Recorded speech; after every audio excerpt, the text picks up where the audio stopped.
Good morning all friends. मेरे legal advice by Sheikh Javed Mohammad advocate channel पर आपका स्वागत है। आज के हमारे वीडियो का टाइटल है 50 जरूरी कानूनी सवाल और जवाब, क्या विवादित जमीन का सस्ता अनुबंध वैध है। इसी टॉपिक पर हम चर्चा करेंगे। हार कर जीतने वाले को बाजीगर कहते हैं और जो कानून समझकर जमीन खरीदते हैं उसे मालिक कहते हैं। क्योंकि जो रिस्क नहीं लेते वो इतिहास नहीं बनाते और जो कानून नहीं जानते वो जमीन भी गवा देते हैं। जी हाँ सर, भारत में करोड़ों लोग ऐसे हैं, लाखों लोग ऐसे हैं जिनकी नजर इस बात पर होती है कि हम सस्ती जमीन सस्ते दामों पर कैसे खरीदें। उनके सामने कई बार ऐसी परिस्थिति भी आ जाती है कि यदि किसी जमीन का मुकदमा अदालत में चल रहा होता है तो वो जमीन डिस्प्यूटेड जमीन हो जाती है। अब यदि जमीन का रेट 20 लाख रुपए बीघा है तो कोई भी परचेसर उसको 20 लाख रुपए बीघा का भाव नहीं देता है। क्यों? क्योंकि उसमें एक जोखिम जुड़ी होती है। यदि अदालत से केस हार गए तो आपका पूरा पैसा डूब जाएगा, यदि अदालत से केस आप जीत गए तो आपको जमीन मिल जाएगी। तो ऐसी अनिश्चित स्थिति में कोई भी व्यक्ति जोखिम नहीं लेना चाहता। हर व्यक्ति उस विक्रेता से यही कहता है कि आप पहले अदालत से केस जीत जाएं, आपकी जमीन क्लियर कर दें, उसके बाद आप हमें बेचें, तब हम जमीन को पूरे दाम पर खरीद लेंगे। लेकिन कुछ बाजीगर मानसिकता के लोग, जिसको हम कह सकते हैं कि जो एक अपने अंदर एक अलग कॉन्फिडेंस या विश्वास रखते हैं, वो ये ऑफर करते हैं कि हम आपकी जमीन सस्ते दामों पर ले लेंगे, अदालत से चाहे हारे या जीते वो हमारा मुकद्दर होगा, यदि आप कम दामों पर देना चाहते हैं तो आप बात करें। तो ऐसी दशा में कई बार ऐसा भी होता है कि जो मालिक है वो भी ये सोचता है कि मुझे जो मिल रहा है मैं लेके इस जमीन को बेच देता हूं। अब सवाल ये उठता है कि यदि उसने हाँ कर ली बेचने की तो क्या ऐसा अनुबंध किया जा सकता है, क्या ऐसा अनुबंध वैध है। ऐसे अनुबंध होने के बाद यदि वो अनुबंध से मुकर जाता है तब आपके पास क्या कानूनी उपचार होगा, सर्वोच्च न्यायालय के कुछ फैसले इसमें क्या कहते हैं, इन सभी बातों पर हम जरूर चर्चा करेंगे। आगे बढ़ने से पहले मैं आपको बता दूं कि रजिस्ट्रेशन एक्ट 1908 की धारा 17 के तहत मेरे स्वयं के द्वारा एक रजिस्ट्री का पंजीयन करवाया गया, जिसकी शासकीय गाइडलाइन दर के अनुसार कीमत 25 लाख रुपए थी। लेकिन विक्रय मूल्य क्रेता और विक्रेता दोनों के बीच में 5 लाख तय हुआ था, तो 5 लाख के विक्रय मूल्य पर ही उसका रजिस्ट्रार कार्यालय में पंजीयन मेरे द्वारा विधि अनुसार करवाया गया। ये उदाहरण मैं आपको इसलिए दे रहा हूं ताकि आप वीडियो के शुरुआत में समझ सकें कि हम किस दिशा में जा रहे हैं और क्या हो सकता है और क्या नहीं हो सकता है। इसमें जो मेरे जो क्लाइंट हैं उनके द्वारा जो स्टाम्प ड्यूटी और पंजीयन शुल्क अदा की गई थी वो शासकीय गाइडलाइन दर जो उसका बाजार मूल्य था 25 लाख रुपए, उसी पर अदा की गई थी। आपका विक्रय मूल्य आप 25 लाख रुपए से कितना भी रख सकते हैं, कम कितना भी रख सकते हैं आप, आपका जो भी तय हो, लेकिन आप 25 लाख से ऊपर यदि जाते हैं तो बढ़ी हुई राशि पर आपको अत्यधिक स्टाम्प ड्यूटी अदा करना होगी। हमारा सवाल ये है कि यदि किसी व्यक्ति ने 1 लाख की जमीन को 10,000 रुपए में बेचने का अनुबंध कर लिया, एक उदाहरण के तौर पर, तो ऐसा अनुबंध भारतीय संविदा अधिनियम 1872 की धारा 31 से 36 के तहत विधि अनुसार मान्य है। कानून मान्यता देता है इसको। सशर्त अनुभव, सशर्त अनुबंध कहते हैं सर। इसकी शर्त के साथ यदि कोई अनुबंध किया जाता है तो अनुबंध कानूनी रूप से मान्य होता है और उसमें वो शर्त लिखी होती है कि यदि वो घटना घटित होती है तो अनुबंध का पालन किया जाएगा और यदि घटना घटित नहीं होती है तो अनुबंध का पालन नहीं किया जाएगा। जैसे कि आपके मामले में आप किसी सस्ती जमीन को, विवादित जमीन को, झगड़े वाली जमीन को कम भाव पर खरीदना चाहते हैं और आप अनुबंध में शर्त लिखते हैं, केस का भी उल्लेख करते हैं, प्रकरण क्रमांक का भी उल्लेख करते हैं, सारी बातें एक दूसरे को याद होना चाहिए सर। ऐसा नहीं है कि आप एक दूसरे को कुछ बात जो है कि नहीं बताएं और अनुबंध कर लें तो अनुबंध विधि अनुसार मान्य नहीं होगा, उसमें धोखाधड़ी और फ्रॉड भी होगा। जैसे कि विक्रेता इस बात को बताता ही नहीं है क्रेता को कि अदालत में इसका मुकदमा चल रहा है, तो वो कहता है मैं तो बेच रहा हूं मेरी जमीन सस्ते दाम पर, लेकिन ये नहीं बताता कि अदालत में मुकदमा चल रहा है, इस वजह से मैं सस्ते दाम पर बेच रहा हूं और ये विवादित जमीन है। अब ऐसी दशा में यदि क्रेता को कोई नुकसान होता है तो उसकी जिम्मेदारी विक्रेता की होती है। क्यों? क्योंकि उसकी जिम्मेदारी थी कि वो बता दे और क्रेता को यदि मंजूर हो तो फिर वो कम दाम पर खरीदे, अन्यथा वो ना खरीदे। हालांकि क्रेता के दिमाग में सवाल तो आएगा कि आखिर 1 लाख की जमीन ये 10 लाख में क्यों बेच रहा है। वो आसपास पूछेगा, सारी जानकारी लेगा, इसलिए बेहतर है कि आप स्वयं बता दें, वरना आपकी जमीन सस्ते दामों पर भी नहीं बिकेगी। तो आप बिल्कुल सच्चाई से और ईमानदारी के साथ पालन करें और उसके बाद आप एग्रीमेंट करें। और एग्रीमेंट करने के बाद यदि कोई प्रॉब्लम पैदा होती है तो स्पेसिफिक रिलीफ एक्ट 1963 की धारा 10 और 16 के तहत आप अदालत में मुकदमा लगा सकते हैं अनुबंध पालन का, और जज साहब से निवेदन कर सकते हैं कि सर हमने विधि अनुसार अनुबंध किया था और अदालत से हम ये पक्षकार केस जीत चुका है और इस अनुबंध के पालन में इस रजिस्टर विक्रय विलेख का निष्पादन हमारे पक्ष में करवाया जाए। धारा 31 से 36 क्या कहती है सर? सारा दारोमदार इसी पर ही है। ये शर्त संविदा जो होती है वो इंडियन कॉन्ट्रैक्ट एक्ट 1872 की धारा 31 से 36 में बताई गई है। इसी के ऊपर जुड़े हुए 50 सवाल जो अक्सर एक आम व्यक्ति के मन और मस्तिष्क में पैदा होते हैं, एक नहीं सर कुल 50 सवाल मैं आपके लिए लेकर आया हूं इसी मुद्दे पर, इसी टॉपिक पर, जिनको मैंने ई बुक के अंदर तैयार करके आपके लिए रखा है। ई बुक की लिंक इसी वीडियो के नीचे डिस्क्रिप्शन बॉक्स में मेरे द्वारा दे दी गई है। और मैंने एक पिछला वीडियो भी सर इसी टॉपिक पर बनाया है, 1 घंटे का वीडियो है।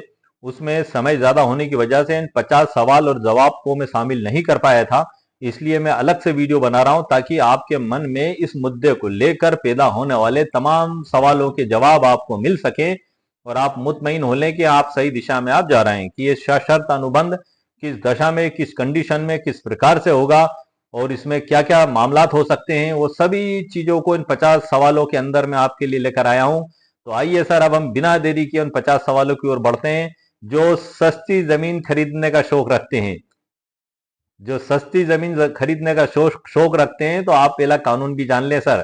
क्यों? क्योंकि हार कर जीतने वाले को बाजीगर कहते हैं और कानून समझकर सौदा लगाने वाले को मालिक कहते हैं।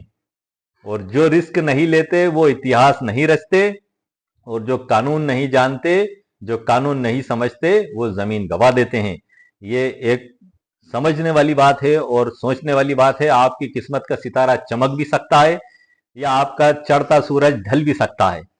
यह आपके सूझबूझ पे डिपेंड करता है। आप पहले सस्ती जमीन खरीदने का यदि आप शौक रखते हैं या आपके अंदर एक बाजीगर का आप मिजाज रखते हैं कि हम इस जमीन को कम भाव पर रखेंगे, और आपने उसकी पहले ही सारी कानूनी जांच पड़ताल कर ली है, आपके वकील साहब से भी आपने सारी जांचें ले ली हैं और आप इस मुकाम पर पहुंच गए हैं कि हाँ ये केस आप कोर्ट से जरूर जीतेंगे, आपको ये विश्वास है। मतलब आप ऐसा नहीं है कि किसी ने कहा कि मैं मेरी 25 लाख की जमीन 1 लाख रुपए में बेच रहा हूं तो आप दौड़े दौड़े गए और जमीन खरीद ली। नो सर, पहला सारा रिकॉर्ड चेक करें, सारी जानकारी लें, पेतरक है कि स्व अर्जित है कि रजिस्ट्री से खरीदी गई है कि वसीयत से उसको मिली है, और किस बात का झगड़ा चल रहा है, किस कोर्ट में विवाद चल रहा है, उस दावे की प्लीडिंग क्या है, सारी चीजों की जांच पड़ताल कर लें, वकील साहब से भी राय मशवरा कर लें, सारे कानून देख लें, सुन लें, समझ लें, जान लें, और उसके बाद आपको विश्वास होता है तब आप अपना कदम बढ़ाएं, तब आप एक सच्चे बाजीगर कहलाएंगे सर।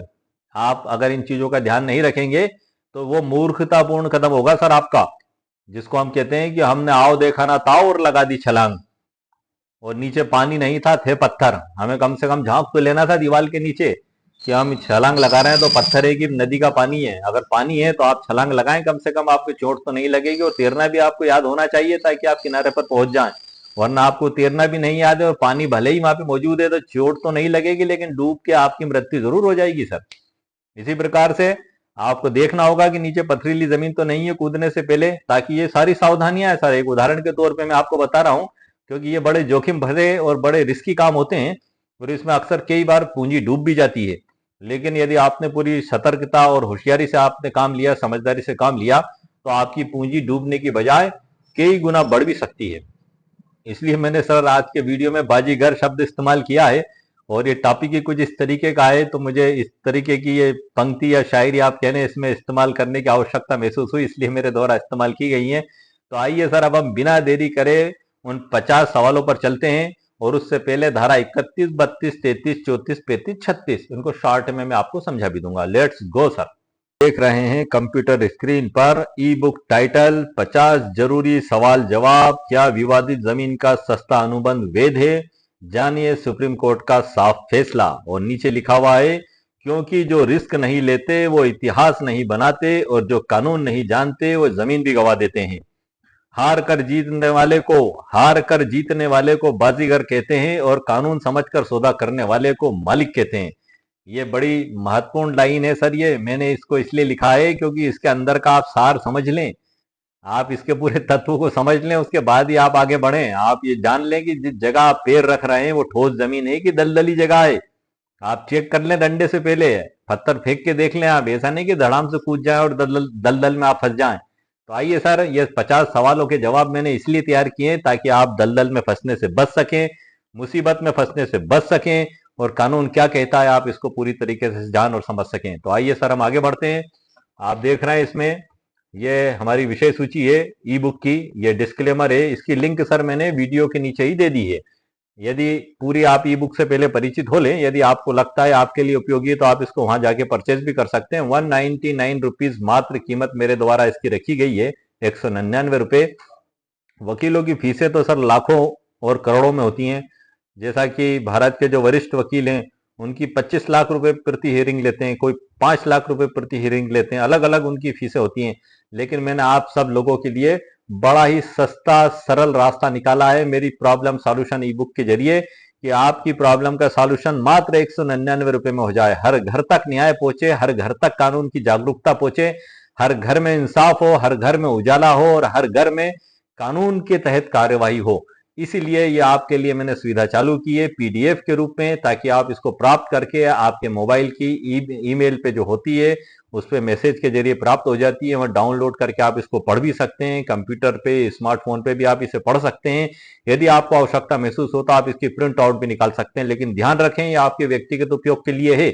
इसको आप किसी कोर्ट में पेश नहीं कर सकते, किसी एसडीएम न्यायालय में पेश नहीं कर सकते, किसी रजिस्ट्रार कार्यालय में पेश नहीं कर सकते, किसी सरकारी दफ्तर में पेश नहीं कर सकते। लेकिन इसके अंदर जो कानून लिखे हुए हैं उनका उपयोग आप कर सकते हैं। उन कानूनों को आप जज साहब को बता सकते हैं। वो साइटेशन जो हैं वो बुक को आप में से फोटोकॉपी करके उसको अदालत में पेश कर सकते हैं।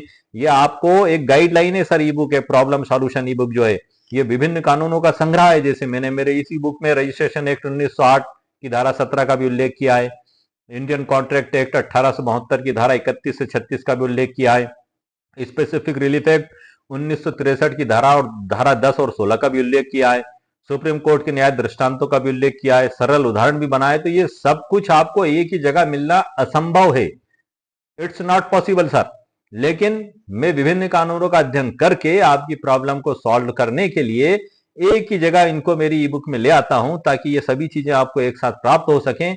और यदि कोर्ट में भी आवश्यकता हो तो आप इन चीजों का किस प्रकार से इस्तेमाल किया जाएगा वो आसानी के साथ इनका आप उपयोग कर सकें। ये कोई दावा नहीं है सर जीत और हार का।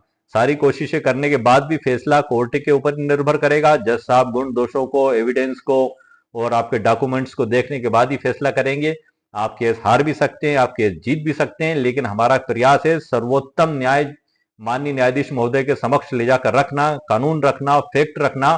जितने अच्छे फैक्ट आप रखेंगे, जितने मजबूत फैक्ट आप रखेंगे, जितने सटीक कानून आप जब साहब को बताएंगे, उतनी ही केस जीतने की संभावना सर आपकी बढ़ती ही चली जाएगी। तो अब हम आगे बढ़ते हैं सर। ये डिस्क्लेमर मैंने आपको लिख दी है इसमें, जो मैंने अभी आपको पढ़ के भी बताई थी।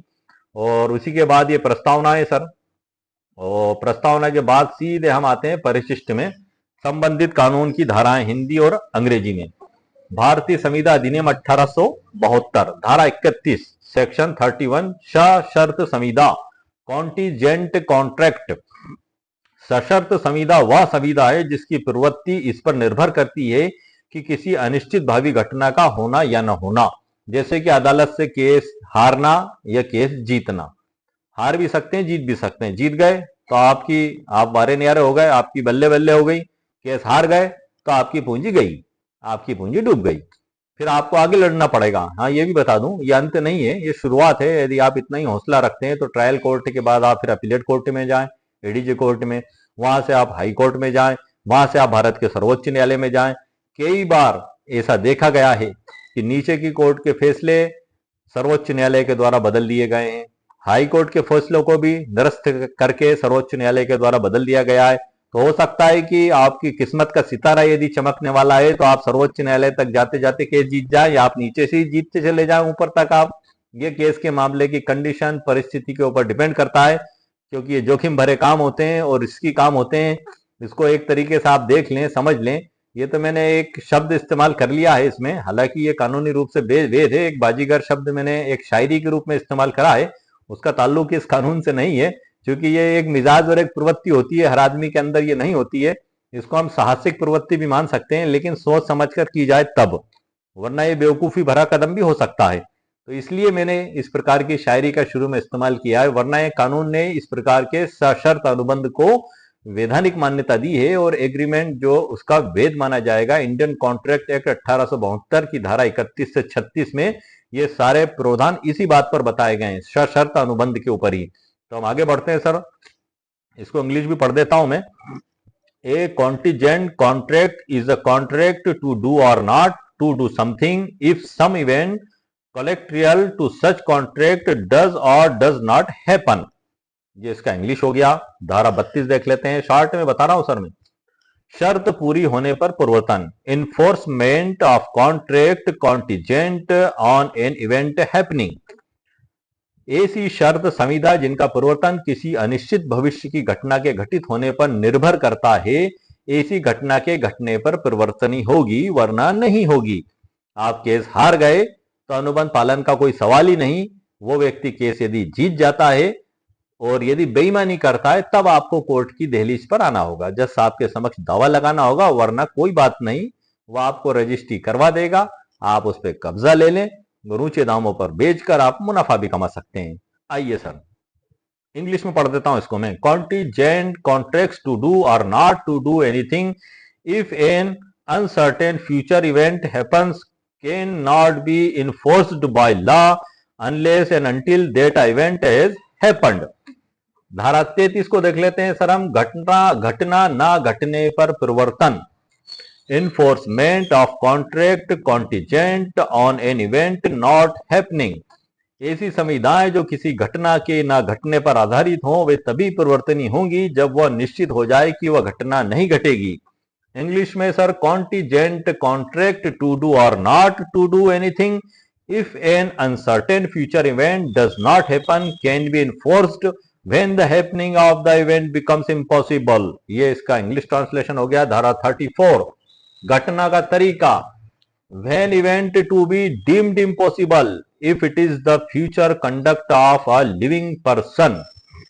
यदि किसी जीवित व्यक्ति के भविष्य के आचरण पर संविदा निर्भर करती है और जब वह ऐसा आचरण करना असंभव बना दे तब उसे असंभव समझा जाएगा।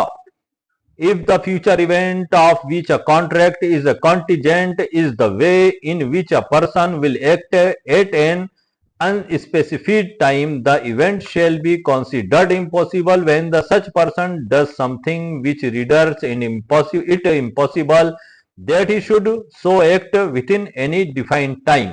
ये धारा 34 हो गई सर। और 35 निर्धारित समय के भीतर घटना का घटित होना या ना होना, टाइम के अंदर। When contracts become void on happening or not happening of a specified event, यदि संविदा किसी निश्चित समय के भीतर घटना के घटित होने या ना होने पर आधारित हो तो उस समय सीमा के भीतर वह घटना नहीं घटी तो संविदा शून्य हो जाएगी। इसको इंग्लिश में लिखा हुआ है, if the contingent contract is do or not to do anything if a specified uncertain event happens within a fixed time and the event does not happen, the contract become void। और last धारा है sir 36 असंभव घटना पर आधारित संविदाएं। इन सभी धाराओं का डिटेल उदाहरण के साथ, जो बुक में उदाहरण दिए थे उन्हीं उदाहरणों के साथ मैंने पूरा डिटेल तकरीबन 1 घंटे 10 मिनट का वीडियो बनाया है सर आप लोगों के लिए। वो मेरे चैनल पर अपलोडेड है, उसकी ई बुक भी अपलोडेड है, आप उसको देख भी सकते हैं, प्राप्त भी कर सकते हैं वहां से। लेकिन वर्तमान में हम कुल 50 सवालों को लेकर आया हूं मैं आपके लिए इस वीडियो में, जो उसी टॉपिक पर जुड़े हुए हैं, जिससे आपकी तमाम क्यूरी, तमाम जो डाउट्स हैं वो दूर होने की इसमें पूरी एक तरीके से रास्ता मिल जाएगा, एक मार्गदर्शन आपको प्राप्त हो जाएगा। 36 जो संविधाएं असंभव घटनाओं पर आधारित हों वो प्रारंभ से ही शून्य मानी जाती हैं। कॉन्टिजेंट एग्रीमेंट्स टू डू और not to do anything if an impossible event happens are void whether the impossible of the event is unknown or not to the parties to the agreement at the time when it is made।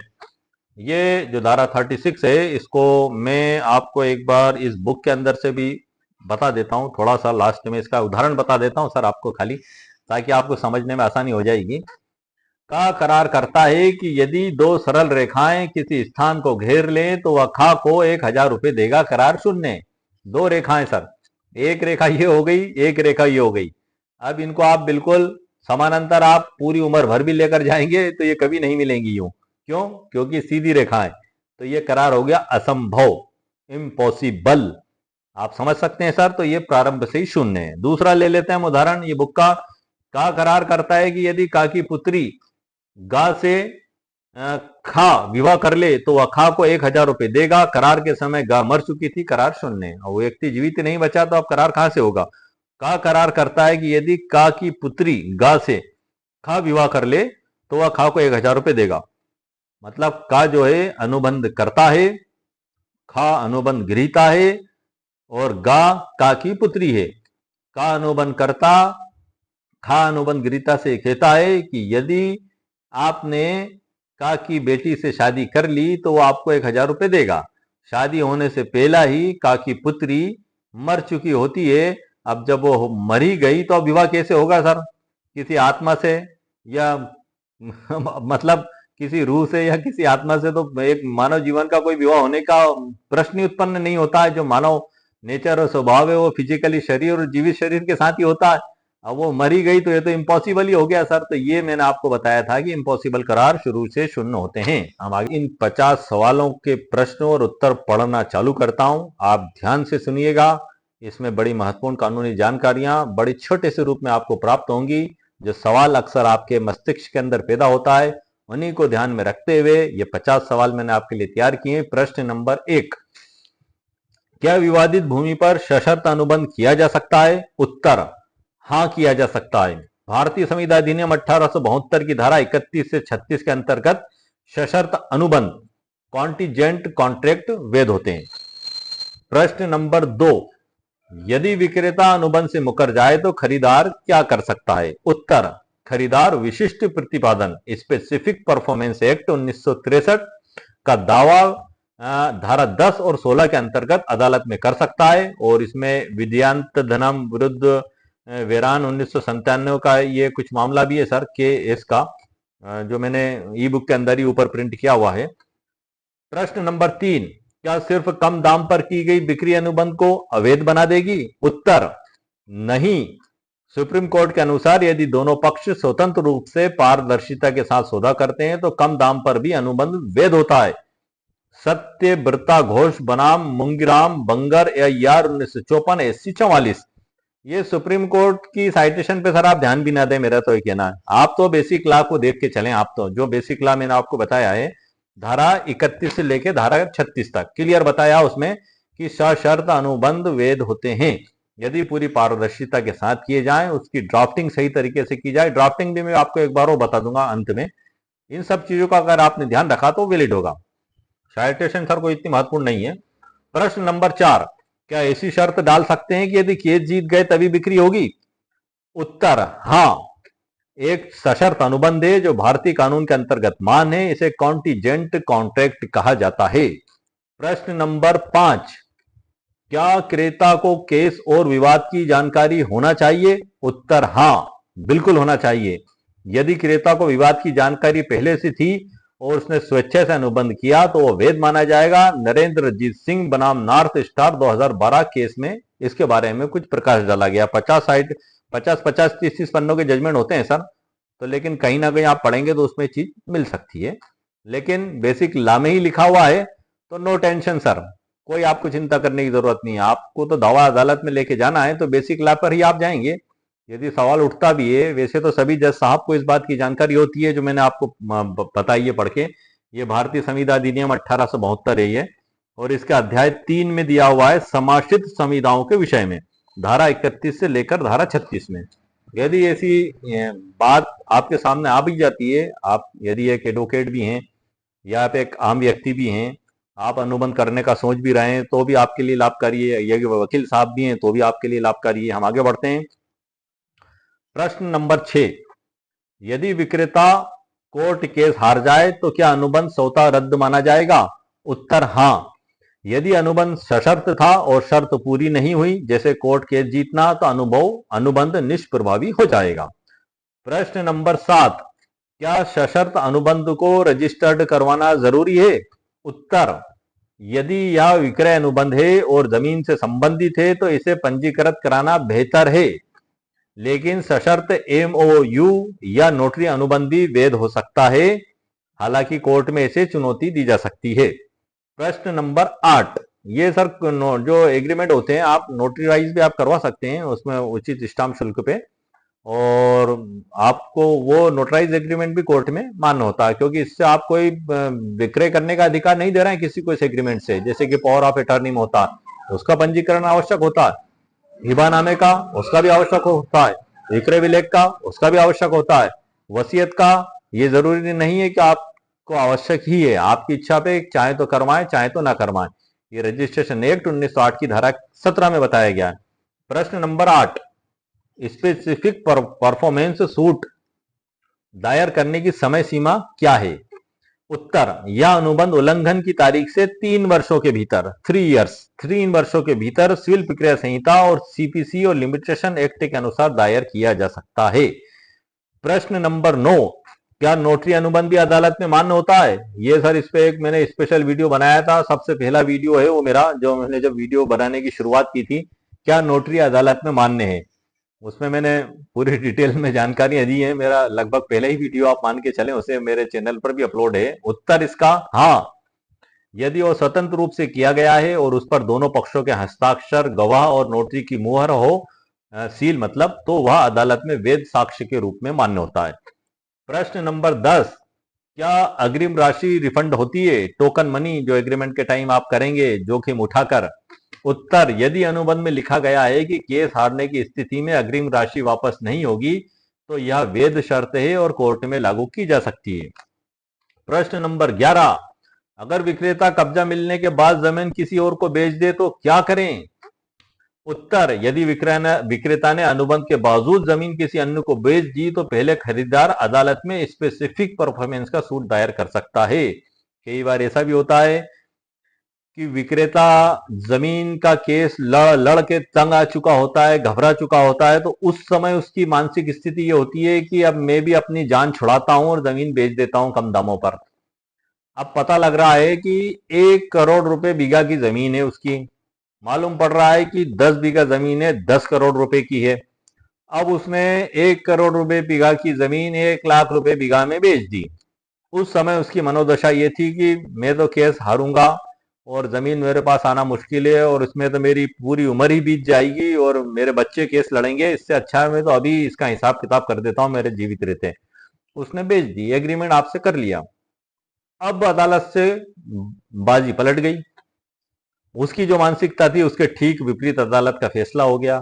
अदालत ने, trial court ने उसे ही मालिक बना दिया, high court ने भी उसे मालिक बना दिया, अपीलेट न्यायालय ने भी उसे मालिक बना दिया, सर्वोच्च न्यायालय ने भी उसे मालिक बना दिया।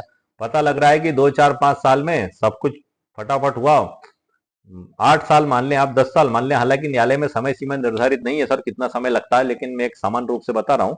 कई बार राजीनामा भी कर लेती सामने वाली पार्टी बैठ के जब उसको ऐसा लगता है, तो वो जो भी स्थिति हो, लेकिन पता लग रहा है कि अदालत से वो केस जीत गया। अब उसको तो 10 करोड़ रुपए दिख रहे हैं। अब उसने जो एग्रीमेंट किया उसमें वो फंसा हुआ महसूस कर रहा है, तो वो क्या सोचता है कि जमीन को उठा के मैं किसी दूसरे को बेच दूं।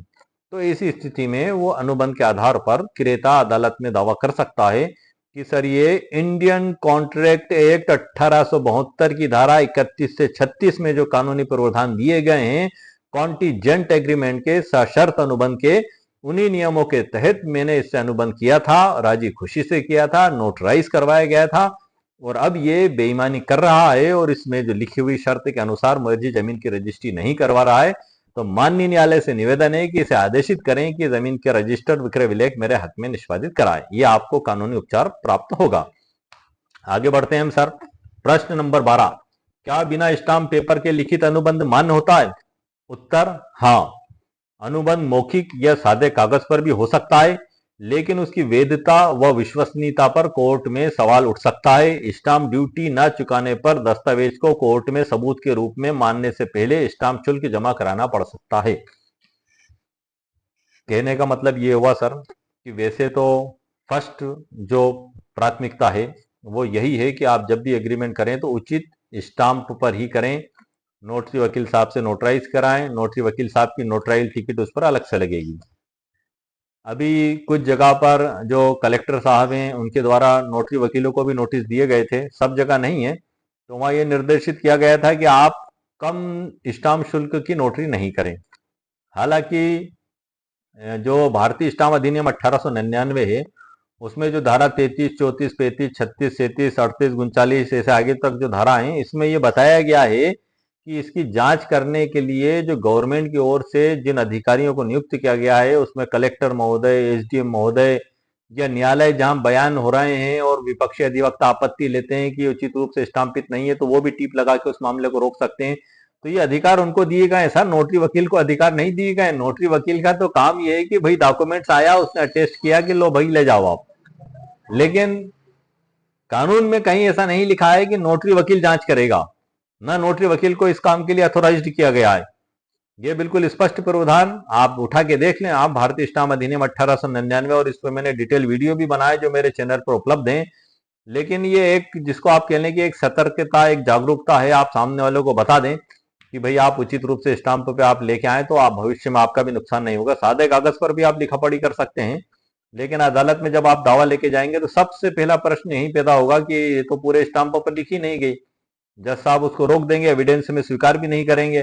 फिर आपको उसकी सर्टिफाइड कॉपी जज साहब के समक्ष धारा 35 स्टाम्प अधिनियम का आवेदन लगाना होगा, निवेदन करना होगा कि सर इसको आदेशित करें कि हम इसको वहां पे जो जुर्माना राशि जमा कर कर ले आए और समय तक के लिए हमें समय दिया जाए। जज साहब उस पर आदेशित करेंगे, उसकी सर्टिफाइड कॉपी, आपकी ओरिजिनल कॉपी लेके आपको कलेक्टर ऑफ स्टाम्प के वहां जाना होगा। वो नियमानुसार उसकी जांच करेंगे और उस पर जो जुर्माना होगा और जो भी शुल्क होगी कमी वो जमा करके आपसे लेके आपको रसीद देंगे। फिर आपको कोर्ट में आना होगा, पेश करना होगा, उसके बाद फिर वो एविडेंस में गिराया होगा, उस पर आपकी गवाह आगे बढ़ेगी। उसके बाद जज साहब गुण दोषों के आधार पर फैसला करेंगे। मेरा एक प्रकरण इसी प्रकार का था सर, उसमें भी मैंने ऐसे ही करवाया था कलेक्टर महोदय के यहाँ, उसको उचित रूप से स्टाम्पित करवाने के बाद फिर पेश किया था। वसूली का दावा था वो 3,17,000 रुपए का, और उसके बाद वो केस जीत भी गया था मेरा पक्षकार। तो एक उदाहरण के तौर पे मैंने आपको बता दिया कि ये से मामलों में ऐसा भी हो जाता है। प्रश्न नंबर 13, क्या विक्रेता के मृत्यु के बाद उसके वारिसों पर अनुबंध लागू होता है? उत्तर, हाँ। अनुबंध के अधिकार और दायित्व मृतक के कानूनी उत्तराधिकारियों पर ट्रांसफर हो जाते हैं। सेक्शन 37 इंडियन कॉन्ट्रैक्ट एक्ट वारिसों पर विशेष रूप से लागू होता है यदि अनुबंध व्यक्तिगत प्रकृति का ना हो।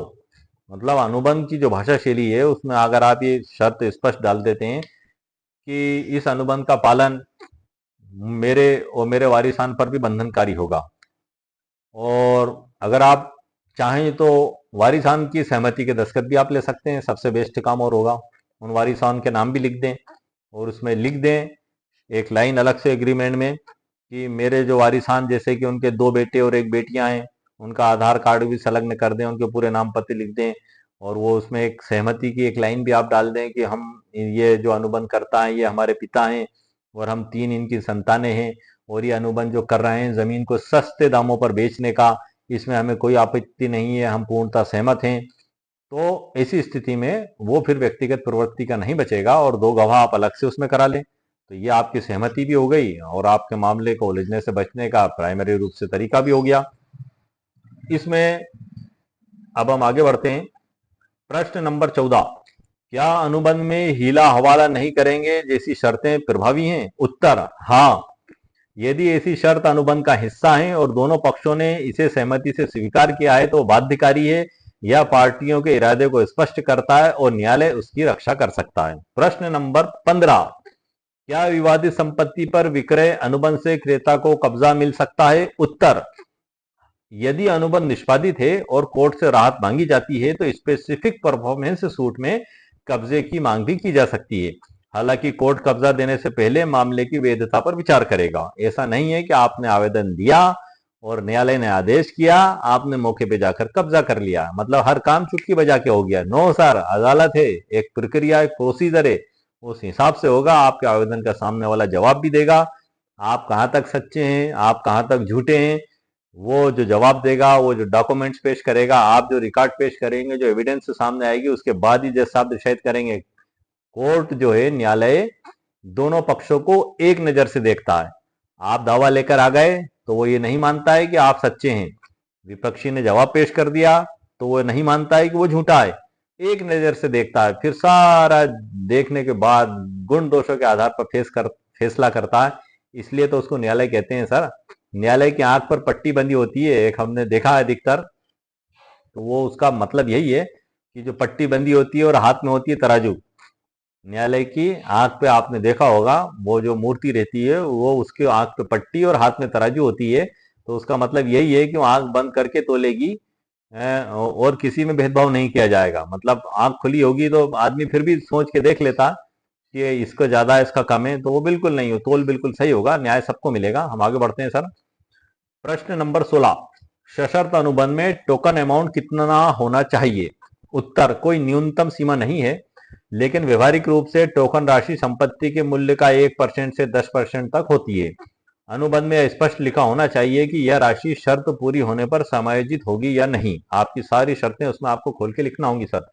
प्रश्न नंबर 17, क्या जमीन के पुराने मालिकों की सहमति जरूरी होती है यदि वसीयत पर विवाद है? उत्तर, यदि वसीयत विवादित है और कोर्ट में चुनौती दी गई है, तो जब तक मामला निर्णित नहीं हो जाता, जमीन की वैधता स्पष्ट नहीं होती, ऐसे में पुराने मालिक या उनके कानूनी उत्तराधिकारियों की सहमति से किया गया अनुबंध मजबूत माना जाता है।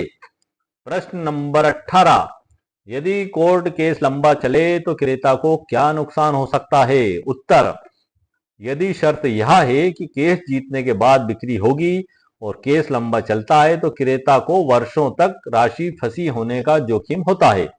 इसलिए अनुबंध में समय सीमा और रिफंड क्लॉज डालना आवश्यक होता है। प्रश्न नंबर 19, क्या क्रेता कोर्ट में केस में पक्षकार बन सकता है?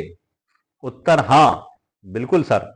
यदि क्रेता का हित अनुबंध के आधार पर प्रभावित होता है, तो वह न्यायालय की अनुमति से अन्य पक्ष नेसेसरी और प्रॉपर्टी पार्टी के रूप में आवेदन कर सकता है, ऑर्डर 1 रूल 10 सीपीसी के अंतर्गत। आदेश 1 नियम 10 सिविल प्रक्रिया संहिता में जो प्रावधान दिया गया है कि यदि उस मामले से आपका कोई हित है तो आप उसमें पक्षकार बन सकते हैं।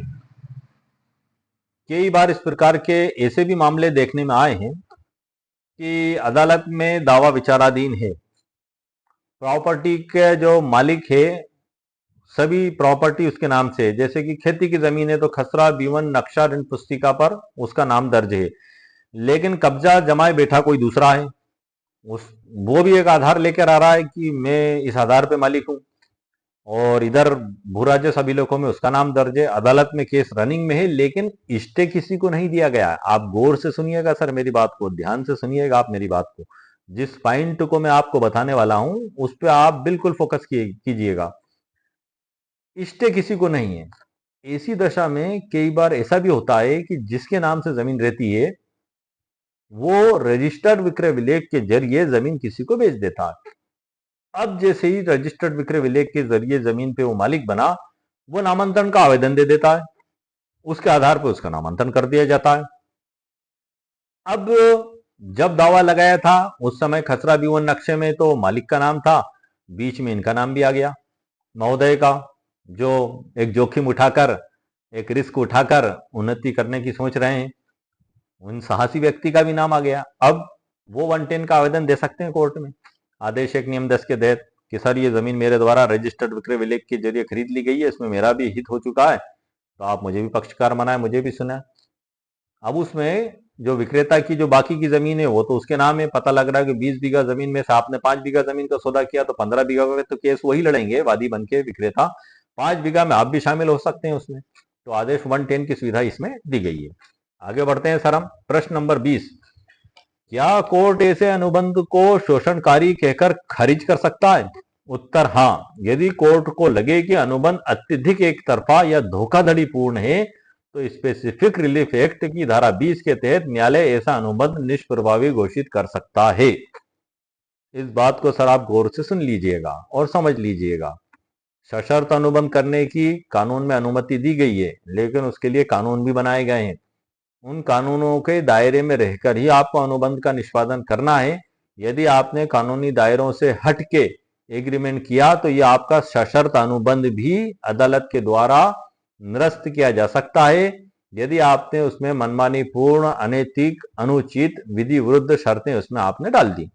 आप एग्रीमेंट जब भी करें तो भारतीय कॉन्ट्रैक्ट एक्ट 1872 की धारा 31 से 36 का अवलोकन आप जरूर कर लें, देख लें, सुन लें, समझ लें, वकील साहब से मिल लें और पूरे होश हवाश में आने के बाद ही आप एग्रीमेंट करें, वरना आपकी थोड़ी सी ही गलती, थोड़ी सी आपकी नादानी आपके पैसे को डुबो भी सकती है। आगे बढ़ते हैं हम सर।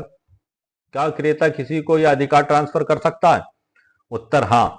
अगर अनुबंध में स्थानांतरण की अनुमति दी गई है तो क्रेता अपनी स्थिति किसी तीसरे पक्ष को ट्रांसफर कर सकता है, कॉन्ट्रैक्ट एक्ट की धारा 37 के अनुसार। वैसे केस लड़ने का जो अधिकार है सर, उसके लिए कोर्ट में यदि आप केस लड़ने का अधिकार ट्रांसफर करते हैं तो पावर ऑफ अटॉर्नी बनाई जाती है। जनरली 1000 रुपए के स्टाम्प पर उसकी नोटरी भी हो जाती है और उसके आधार पे कोई दूसरा व्यक्ति आपकी जगह उपस्थित होकर केस लड़ सकता है। कोई कारण है, आपका अत्यधिक व्यस्त हैं, आप आ जा नहीं पा रहे हैं या बीमार हैं, लेकिन यदि आप इसको रजिस्टर्ड करवाते हैं रजिस्ट्रेशन एक्ट 1908 की धारा 17 के तहत, तो उसमें फिर आपको स्टाम्प ड्यूटी भी अदा करना होगी और पंजीयन शुल्क भी आपको अदा करना होगा। उससे आपको विक्रय करने का भी अधिकार आप सामने वाले को दे सकते हैं।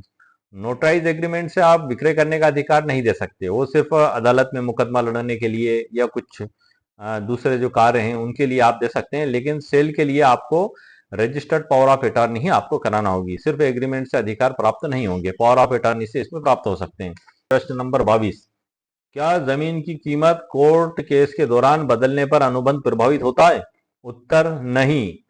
यदि अनुबंध में मूल पूर्व निर्धारित है और दोनों पक्षों ने उसे सहमति के साथ स्वीकार किया है तो कीमत बढ़ने या घटने से अनुबंध प्रभावित नहीं होता है।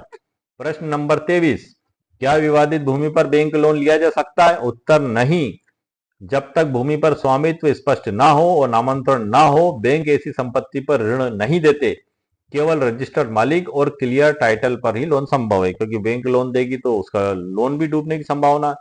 भाई बैंक में आप गए, आपने कहा कि मैं मालिक हूं, ऐसे कई चतुर लोग होते हैं, होशियार लोग होते हैं जो ये सोचते हैं कि सारा जमाना तो बेवकूफ है, सारी अकल हमारे पास ही है। वो जाते हैं कि भाई देखें आप मालिक में हूं तो आप मुझे लोन दे दें, तो बैंक जांच करती है, पूरी जांच करने के बाद वो पाती है तो झगड़े की जमीन हो गई। अब जब विवादित हो गई तो कोर्ट उस बैंक लोन देने से मना करती है। क्यों? क्योंकि यदि अदालत ने आपको मालिक नहीं मानते हुए प्रतिवादी को मालिक मान लिया तो बैंक का तो पूरा पैसा डूब जाएगा। पता लग रहा है आपने 5 करोड़ रुपए का लोन ले लिया और आप केस हार गए, तो सामने वाला मालिक बन गया तो अब बैंक उससे वसूल थोड़ी करने जाएगी। तो बैंक इन सब चीजों की जांच करती है और झगड़े की जो जमीन हो जाती है इसी वजह से कुछ कम दामों पर बेची जाती है। हम आगे बढ़ते हैं सर, लेकिन इसको अनुबंध को लिखने में सर आप पूरे कानून कायदे का ध्यान रखें। प्रश्न नंबर 24, यदि विक्रेता केस हार जाए और फिर रिफंड ना दे तो क्या उपाय है? उत्तर, यदि अनुबंध में अग्रिम राशि की वापसी का प्रावधान है और विक्रेता रिफंड नहीं देता है तो खरीदार रिकवरी सूट सिविल कोर्ट में दायर कर सकता है, सीपीसी और कॉन्ट्रैक्ट एक्ट के तहत। प्रश्न नंबर 25, क्या किसी गवाह की मृत्यु के बाद भी अनुबंध मान्य रहता है? उत्तर हाँ। गवाह की मृत्यु अनुबंध की वैधता को समाप्त नहीं करती, लेकिन उनकी गवाही न होने से विवाद की स्थिति में साक्ष्य कठिन हो सकता है। प्रश्न नंबर 26, क्या अदालत नोटरी अनुबंध को पंजीकृत दस्तावेज की तरह मानती है? उत्तर नहीं। पंजीकृत दस्तावेज की तुलना में नोटरी अनुबंध की साक्ष्य कम होती है, परंतु यदि नोटरी अनुबंध स्वतंत्र, स्पष्ट और गवाहों सहित किया गया हो तो अदालत उसे स्वीकार करती है।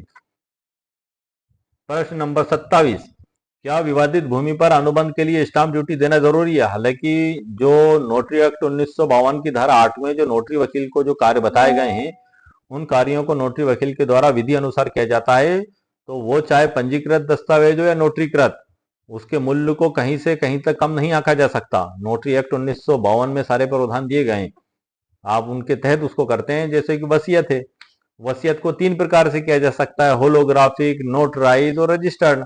अब व्यक्ति के ऊपर डिपेंड करता है, वो कोई सी भी वसीयत करा सकता है, लेकिन सामान्यतः ये एक सामान्य राय बनती है कि हाथ से लिखी वसीयत है उससे बेहतर नोटराइज है, नोटराइज है उससे भी बेहतर रजिस्टर्ड है।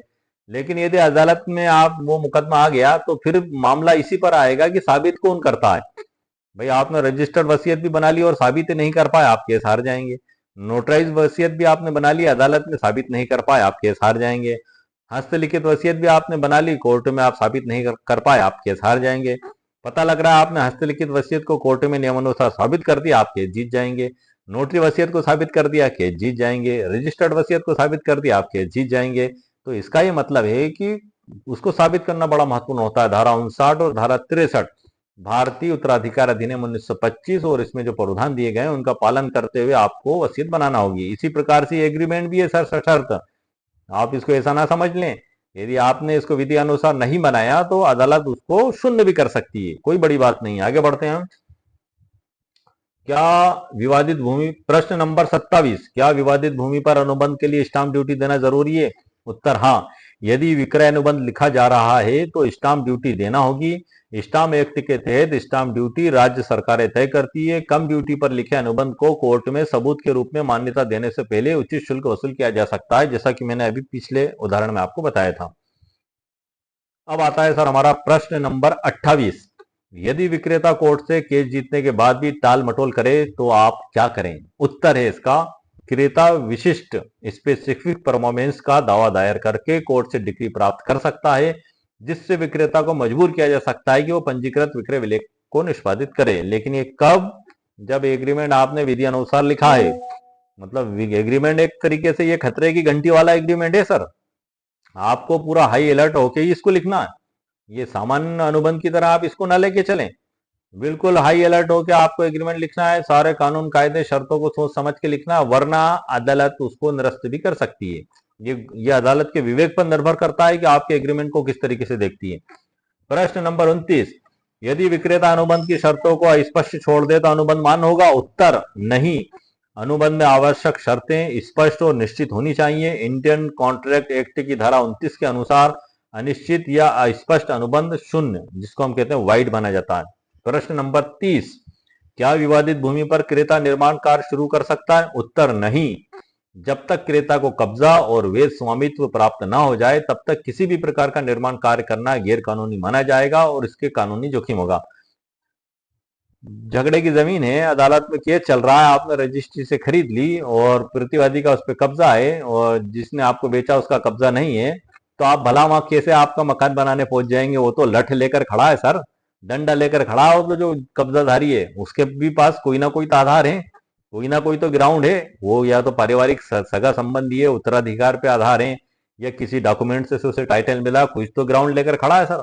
वो डंडा भी आपके लिए लेकर खड़ा है और दूसरा कोर्ट में स्टे की भी मांग करेगा वो आपके खिलाफ। वो कहेगा कि सर ये इन्होंने रजिस्ट्री बीच में करवा ली है विधि विरुद्ध तरीके से, अभी कोर्ट ने किसी को मालिक घोषित नहीं किया और ये अब कब्जा लेने की घोष दे रहे हैं, आप हमें जो है क्या स्थायी निषेधाज्ञा दी जाए। और आदेश 39 नियम 1-2 जो सिविल प्रक्रिया संहिता में प्रावधान दिए हैं, यदि न्यायालय को उचित लगता है तो उसके कब्जे को सुरक्षित भी कर सकती है। तो आप इस ख्वाब को देखना छोड़ दें। ये झगड़े वाला क्यों कहा गया, ऐसे सस्ती कीमत पे आपको क्यों मिल रही है, ये आप इस बात को समझ लें अच्छे से। सर आगे बढ़ते हैं हम। धारा 31, अगर अनुबंध मौखिक है तो क्या स्पेसिफिक परफॉर्मेंस सूट दायर किया जा सकता? उत्तर हाँ, परंतु कठिन होता है। लिखित अनुबंध की अनुपस्थिति में कोर्ट में सबूत देना चुनौतीपूर्ण होता है, गवाह भुगतान के सबूत आदि आवश्यक होंगे। लोग बाग लिखित अनुबंध को तो साबित करने में पसीने पसीने हो रहे हैं सर कोर्ट में, और आप खड़े हो गए मौखिक। कानून नहीं रोकेगा आपको। लेकिन जब लिखित अनुबंध वाले भी अक्सर केस हार जाते हैं तो आपकी क्या स्थिति होगी सर? आप कैसे साबित करेंगे कि साहब हमने किस तारीख को किया था, कौन गवाह थे, क्या सबूत है? वो सामने वाला तो बिल्कुल मना करेगा। वो एग्रीमेंट आपके पास होगा तो नोटरी वकील साहब की नोटरी करा हुआ दस्तावेज तो आप कोर्ट में पेश कर सकते हैं। तो इसलिए लिखित ही होना चाहिए, क्योंकि अब जैसे मुस्लिम विधि के तहत मौखिक हिबा मान्य, आप कैसे साबित करेंगे? आप साहब के सामने खड़े हो गए, तहसीलदार साहब के सामने, कि सर ये मेरे को मौखिक दिया गया था और मैं मालिक को मेरा नाम आप कर दें। अब वो भी देखेंगे और सोचेंगे कि भाई कैसे मान ले हम, क्या आपकी पेशानी पे लिखा हुआ है ये एग्रीमेंट, या आप सत्यवादी हरिश्चंद्र हैं, हम कैसे मान ले? हम कुछ तो लेके आए आप, तब आपको याददाश्त हिबानामा तैयार करना होगा। धारा 129 संपत्ति अंतरण अधिनियम 1882 की धारा 129 में प्रावधान दिए गए हैं कि ये प्रावधान मुस्लिम विधि पर लागू नहीं होते। और वो एक मेमोरेंडम होगा पास्ट का, स्मरण मेमोरेंडम, कि हमने पहले 3 साल पहले इस तारीख को इस दिनांक को हिबा किया था और मैं उस समय मालिक हो चुका था, कब्जा ले चुका था पहले, और अब ये याददाश्त हिबानामा लिखा जा रहा है। तो इसको रजिस्ट्रेशन एक्ट 1908 की धारा 17 से छूट भी प्रदान की गई है, हर हिबानामे को नहीं की गई है। और यदि आप भली मुस्लिम विधि को फॉलो करते हैं आप, और यदि आप उसी दिन सब कुछ करते हैं, उसी दिन कब्जा, उसी दिन लिखा पड़ी, तो आपको उसका रजिस्ट्रेशन एक्ट 1908 की धारा 17 के तहत पंजीयन करवाना आवश्यक है। यदि आप पंजीयन नहीं करवाएंगे तो आपको उससे कोई मालिकाना हक प्राप्त नहीं होंगे। हम आगे बढ़ते हैं सर। प्रश्न नंबर 32, ये हमारा हो गया सर, 31 हो गया, ये मौखिक का हो गया। 32 पे आ जाते हैं। क्या दो गवाह जरूरी होते हैं अनुबंध पर? उत्तर हाँ, विशेषकर अचल संपत्ति के अनुबंधों में कम से कम दो स्वतंत्र गवाह अनुबंध को अधिक प्रमाणित बनाते हैं, इससे कोर्ट में प्रमाण देना होता है, ये जरूरी है सर आपका। प्रश्न नंबर 33, ये सुनते जाएं सर आपको, क्योंकि जोखिम भरा काम है, तो आपको बारीकी के साथ, सतर्कता के साथ कानून के दायरे में रहकर आपको कानून काम करना होगा। और कानून का दायरा कौन सा बता रहा हूं सर मैं आपको? इंडियन कॉन्ट्रैक्ट एक्ट 1872 की धारा 31 से लेकर 36, जिसमें सशर्त अनुबंध के बारे में बताया गया है। आपको यह अनुबंध इन्हीं धाराओं के दायरे में, इन्हीं शर्तों के दायरे में रहकर करना है। हम आगे बढ़ते हैं सर। प्रश्न नंबर 33, क्या विक्रेता के खिलाफ धोखाधड़ी का केस भी किया जा सकता है? उत्तर एक मिनट सर, मैं पिछला देख लूं। मैं 32, हाँ, दो गवाह के हो गए, 33। हाँ, उत्तर, यदि यह साबित हो जाए कि विक्रेता ने पहले से ही अनुबंध की शर्तों को पूरा न करने का इरादा बनाया था, उसका इंटेंशन जो है, तो भारतीय दंड संहिता की धारा 415, 420 के अंतर्गत आपराधिक मामला भी बन सकता है। वर्तमान में धारा 318 BNSS कर दी गई है, वो मैंने इसमें लिखी नहीं है, लेकिन आप उसको समझ लेना। प्रश्न नंबर 34, क्या एक ही जमीन पर एक से अधिक अनुबंध वैध हो सकते हैं? उत्तर नहीं। यदि पहली बार वैध अनुबंध हुआ है और संपत्ति उसी के अधीन है, तो दूसरी बार किया गया अनुबंध अवैध माना जाएगा। और सुप्रीम कोर्ट के साइटेशंस भी हैं इसमें, मगर मैं इस साइटेशन को इसमें से हटा रहा हूं सर, क्योंकि कई बार ऐसा होता है कि आप कंफ्यूजन हो जाते हैं। लेकिन बेसिक लॉ में लिखा हुआ है कि जमीन यदि पहले किसी को बेची गई है और बाद में दूसरी रजिस्ट्री वो किसी को करवाता है, तो वो बाद वाली रजिस्ट्री शून्य मानी जाएगी। वसीयत में भी है कि पहले वसीयत आपने लिख दी, बाद में दूसरी वसीयत लिखी, तो अंत वाली वसीयत को माना जाएगा। तो ये रजिस्टर्ड विक्रय विलेख में ये होता है कि, सॉरी, मैंने आपको कुछ अभी जो बताया वो डबल से मैं बता देता हूं कि रजिस्टर्ड विक्रय विलेख में जो पहला जो रजिस्टर्ड विक्रय विलेख किया गया उसे मान्य किया जाएगा, और बाद वाला रजिस्टर्ड विक्रय विलेख शून्य होगा। ये पहले सर क्या था कि जो ऑफलाइन रजिस्ट्रियां होती थी, उसमें सबसे पहले तो फोटो तक नहीं लगते थे। बस क्रेता विक्रेता खड़े हुए, स्टाम्प पे टाइप कर रही, और टाइप भी कौन सी चलती थी? वो रेमिंगटन की खट खट खट खट खट खट जो हाथ से चलती है सर, वो चलती थी। और उसमें कोई इलेक्ट्रॉनिक सिस्टम भी नहीं था, वो रोलिंग घूमता था उसमें गोल गोल।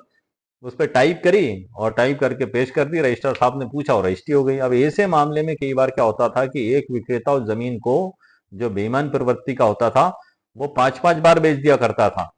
क्योंकि अक्सर ऐसा भी होता था कि जैसे ही उसने जमीन बेची, सामने वाले ने खरीदी और खरीदार चुप होके बैठ गया, उसने आमंत्रण नहीं करवाया।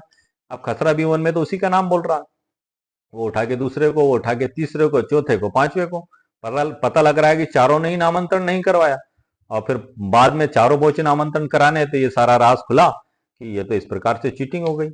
बाद में फोटो लगना प्रारंभ हुए, फिर बाद में आईडी प्रूफ लगना साथ में जरूरी हुए, और अब उसका जो फाइनल रूप आया है संपदा 2.0, सारा काम ऑनलाइन कर दिया गया है। सिग्नेचर जो है, कोई दस्तखत नहीं होंगे, सब कुछ ऑनलाइन। आपकी आधार कार्ड पे केवाईसी होगी, मोबाइल सत्यापन होगा, आपको डॉक्यूमेंट्स ऑनलाइन अपलोड होंगे, ताकि आप स्टाम्प ड्यूटी की चोरी से भी बच सकें और किसी भी तरीके की धोखाधड़ी से भी आप बच सकें। और इसमें सबसे बड़ी बात यह है कि जो आपके द्वारा जमीन बेच दी गई है वो ऑन रिकॉर्ड हो जाएगी, वो दोबारा नहीं बेच पाएगा। पहले हो गई सर ऐसी गलतियां, लेकिन होशियार लोग पता नहीं कहां से कहां रास्ता निकालने की कोशिश करते हैं, इसलिए आप जागते रहें, सचेत रहें। हम आगे बढ़ते हैं सर। क्या एक ही जमीन पर एक से अधिक अनुबंध वैध है? नहीं।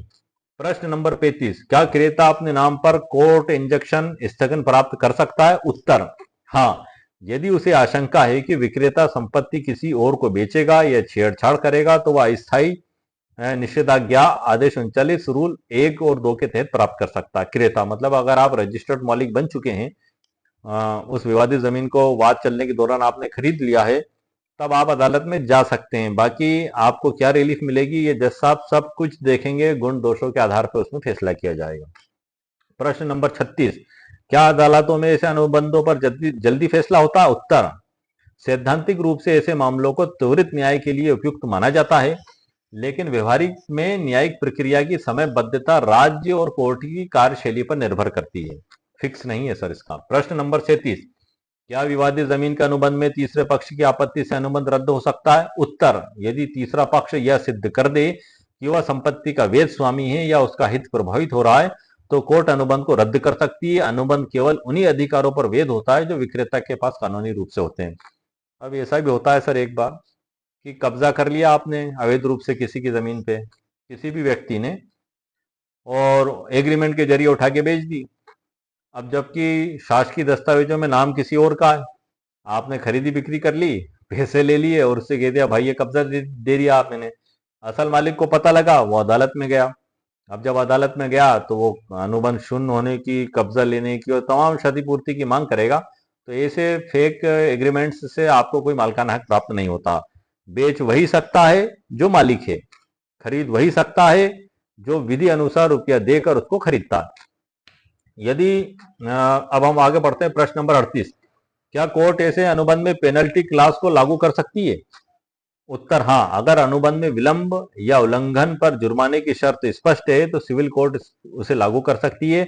इसे भारतीय संविधा अधिनियम की धारा 74 के तहत लागू किया जा सकता है। प्रश्न नंबर 39, क्या कोई सरकारी अधिकारी या कर्मचारी ऐसा अनुबंध कर सकता है? उत्तर, सरकारी सेवक यदि निजी रूप से भूमि स्वामी है तो कर सकते हैं, लेकिन यदि सरकारी कार्य से संबंधित विवाद भूमि है तो ऐसे अनुबंध नियम विरुद्ध माने जा सकते हैं। सरकारी कर्मचारियों पर सेवा के नियम लागू होंगे। प्रश्न नंबर 40, क्या किसी नाबालिग द्वारा किया गया अनुबंध मान्य है? उत्तर, नहीं। इंडियन कॉन्ट्रैक्ट एक्ट की धारा 11 के अनुसार केवल बालिग, समझदार और विधि द्वारा अयोग्य न ठहराया गया व्यक्ति ही वैध अनुबंध कर सकता है। धारा 11 जो है, विधि द्वारा पूर्ववर्तनी करार ही मान्य किए जाएंगे। ये इंडियन कॉन्ट्रैक्ट एक्ट की धारा में लिखा हुआ है। और विधि द्वारा पूर्ववर्तनी करार से मतलब ये है कि वो बालिग भी होना चाहिए, स्वस्थ चित्त भी होना चाहिए, अनुबंध करने में उसको किसी भी प्रकार से डराया धमकाया नहीं होना चाहिए, राजी खुशी से उसने अनुबंध किया। ये सारी बातें उसमें आती हैं। ये जो धारा 11 से लेके धारा 17 तक पहुंची है सर जाके, इसमें सभी आ गया ये सारी बातों का जो एग्रीमेंट में हम उल्लेख करते हैं। एक आखिरी लाइन में कि अनुबंध पूरे होशो हवास में राजी खुशी से बिना किसी के डर दबाव के और स्वस्थ चित्तावस्था में किया है। मैं पूर्ण बालिग हूँ, अपना भला बुरा समझता हूँ और अपनी इस आवश्यकता के चलते ये मैं अनुबंध कर रहा हूँ। सारी चीजें उसमें इसीलिए लिखी जाती हैं।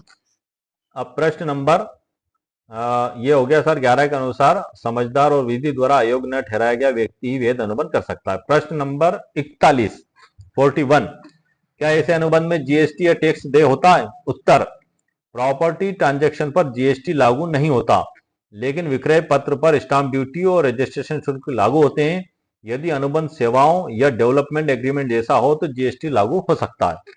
प्रश्न नंबर 42, क्या पावर ऑफ अटॉर्नी से विवादित भूमि का अनुबंध किया जा सकता है? उत्तर, हाँ, लेकिन पावर ऑफ अटॉर्नी विधिवत रजिस्टर्ड और स्पष्ट अधिकारों के साथ होना चाहिए। बिना पंजीकरण के पावर ऑफ अटॉर्नी से किया गया अनुबंध न्यायालय में अवैध माना जा सकता है। वो जो राइट्स है मैंने अलग अलग प्रकार के जो अभी आपको बताए थे। प्रश्न नंबर 43, क्या इस प्रकार के अनुबंध में ई स्टाम्प का उपयोग किया जा सकता है? उत्तर, हाँ, भारत के अधिकांश राज्यों में ई स्टाम्प प्रणाली लागू है और अनुबंधों के लिए ई स्टाम्प स्वीकार है, बशर्ते वह राज्य की वैधानिक सीमा में आता हो। प्रश्न नंबर 44, क्या कोई महिला अकेले विवादित संपत्ति का अनुबंध कर सकती है? उत्तर, हाँ, महिला चाहे विवाहित हो या अविवाहित, यदि वह संपत्ति के वैध स्वामी है या कानूनी उत्तराधिकारी है तो वह अनुबंध कर सकती है। प्रश्न नंबर 45, क्या दो पक्षों के बीच ईमेल या व्हाट्सएप पर हुए संवाद भी अनुबंध माना जा सकता है? उत्तर, हाँ, यदि वह संवाद स्पष्ट, स्वैच्छिक और सहमति को दर्शाता है तो डिजिटल कम्युनिकेशन को भी अनुबंध के प्रमाण के रूप में कोर्ट में प्रस्तुत किया जा सकता है। Information technology act 2000। प्रश्न नंबर 46, क्या विवादित संपत्ति पर अनुबंध करना जोखिम है? बिल्कुल सर, जोखिम तो है ही,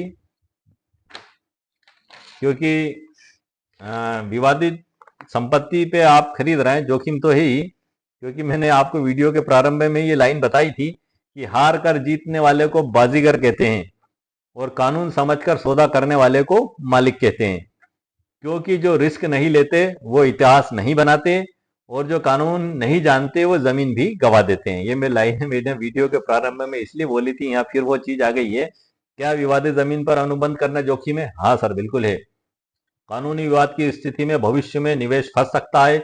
इसलिए क्रेता को यह सुनिश्चित करना चाहिए कि वह जोखिम को समझे और अनुबंध में स्पष्ट शर्त एवं सुरक्षा का क्लास शामिल करे। पूरी जांच पड़ताल कर लें सर आप, पूरी जांच पड़ताल, क्योंकि सस्ता रोए बार बार और महंगा रोए एक बार, ये कहावत आपने अक्सर सुनी होगी। महंगा रोए एक बार से मतलब ये है कि आपने बिल्कुल नो डिस्प्यूट, कोई विवाद नहीं है, बिल्कुल क्लियर जमीन है, कोई झगड़ा नहीं है, आपने पूरी कीमत देकर खरीदी, तो महंगी जमीन आपने खरीदी बिल्कुल टेंशन मुक्त। अब आपने कम दाम पे खरीद ली तो आपका टेंशन चालू हुआ है। अब ये कब तक चलेगा? जब तक अंतिम कोर्ट से आप विजय नहीं हो जाते, जीत हासिल नहीं कर लेते। और जोखिम भी है, यदि आप केस हार जाते हैं तो आपका सारा पैसा डूब भी जाएगा। केस आप जीत जाते हैं और वो ईमानदारी से आपको रजिस्ट्री करा देता है, तब आपको आगे उसको बेचने में भी ऊंचे दामों पर आसानी होगी। वरना एक केस जब खत्म हुआ कि जिससे आपने जमीन खरीदी, वो केस जीत गया, तो आप एक सीढ़ी तो चढ़ लिए, अब दूसरी सीढ़ी में पता लग रहा है कि जिसने आपसे एग्रीमेंट किया वो मुकर गया, वो बेईमानी करने लग गया, तो दूसरा केस अब आप उस पर लगा। पहला एक केस लड़ा, अब दूसरा केस आप लड़े। समय सीमा, कोई समय सीमा नहीं है, कितना भी समय लग सकता है। वैसे मैं आपको प्रैक्टिकली बात बता दूं, ट्रायल कोर्ट में सामान्यतः 1 साल से लेकर 3 साल या 4 साल भी लग सकते हैं। मेरे एक प्रकरण में 8 साल बाद डिसीजन हुआ था सर, ट्रायल कोर्ट में चलता रहा, पता नहीं जज साहब के तबादले हो गए, कुछ आवेदन सामने वाले ने दिए, हमने आवेदन दिए, उनने जवाब दिया, हमने जवाब दिया, उनने किसी कारण से समय लिया, हमने किसी कारण से समय लिया, चलते चलते 8-9 साल में डिसीजन हुआ। मैं आपको डरा नहीं रहा हूं सर, ये प्रैक्टिकल बात बता रहा हूं आपको, मैं जो कोर्ट में प्रैक्टिस के दौरान जो देखने में आती है। पता लग रहा है अपीलेट कोर्ट में आपको 2 से 3 साल निकल गए, पता लग रहा है हाई कोर्ट में सर, अब हाई कोर्ट तो हाई कोर्ट है, हम उसके बारे में तो नहीं कह सकते, लेकिन कई केस जल्दी भी निपट जाते हैं, कई केस में सालों भी लग जाते हैं। मेरी एक अपील है सर वसूली की, तकरीबन 15 साल से पेंडिंग है वो हाई कोर्ट में। नीचे की कोर्ट से हम केस जीत गए, एडीजे कोर्ट से हम केस जीत गए, सामने वाला अपीलेट कोर्ट में चला गया, 15 साल से पेंडिंग है वहां पे।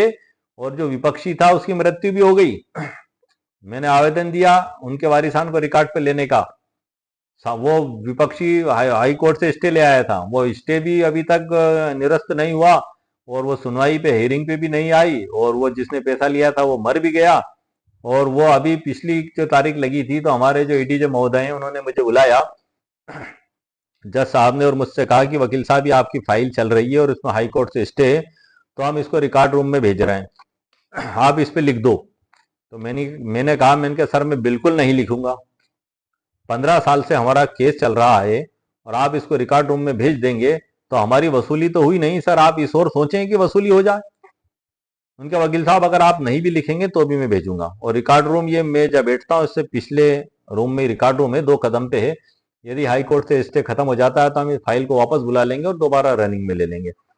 आप इसमें आदेश पत्रिका में आपकी सहमति भी डाल दें। मैंने कहा सर मैं सहमति नहीं डालना चाहता, क्योंकि मैं पक्षकार को क्या जवाब दूंगा, पक्षकार मुझसे कहेगा कि वकील साहब 15 साल हो गए, वसूली तो हुई नहीं और आपने सहमति देकर रिकॉर्ड में भेज दिया। तो जज साहब ने मुझसे कहा कि वकील साहब अगर आप सहमति नहीं भी डालते हैं तो हमें इससे कोई नुकसान भी नहीं, ना फर्क पड़ेगा, और हमारे पास ऊपर से निर्देश है तो हम इसको रिकॉर्ड रूम में भेज रहे हैं। तो वो फाइल रिकॉर्ड रूम में भेज दी गई सर।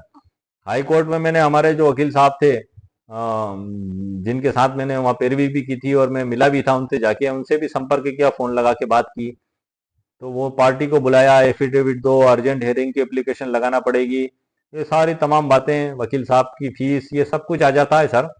तो ये जोखिम भरे काम बहुत बड़े जोखिम भी हो सकते हैं या आसानी से भी हो सकते हैं।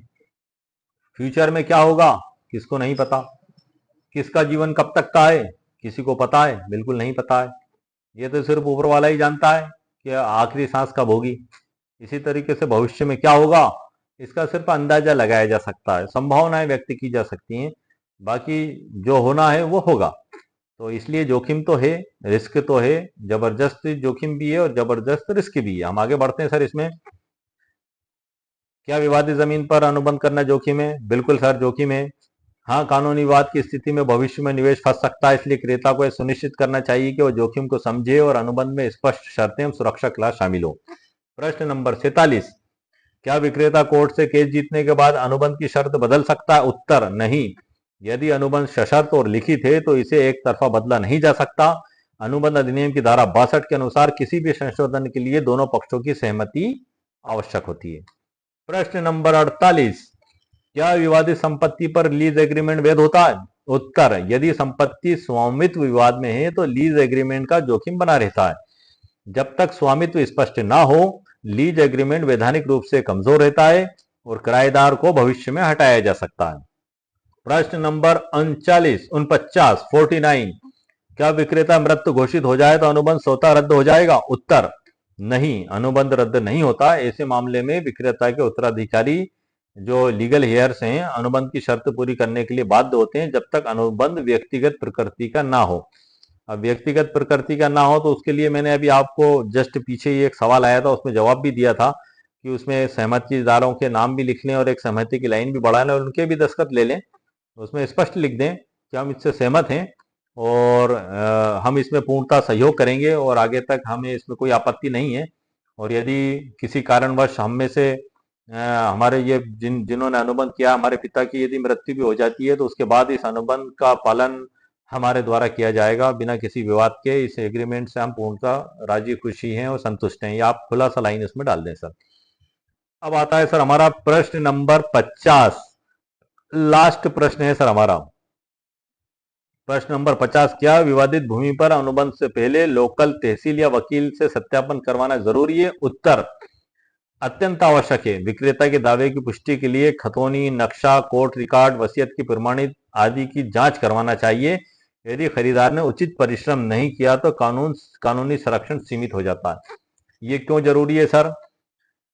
क्योंकि विक्रेता जमीन बेचना चाहता है और यदि वो अदालत के मुकदमे, परिवार के झगड़े, पड़ोसियों के झगड़े या किसी भी प्रकार का विवाद आपको नहीं बताता है तो इसकी जांच आपको करना होगी। कानूनी जांच आपके वकील साहब कर देंगे डॉक्यूमेंट्स को निकाल कर।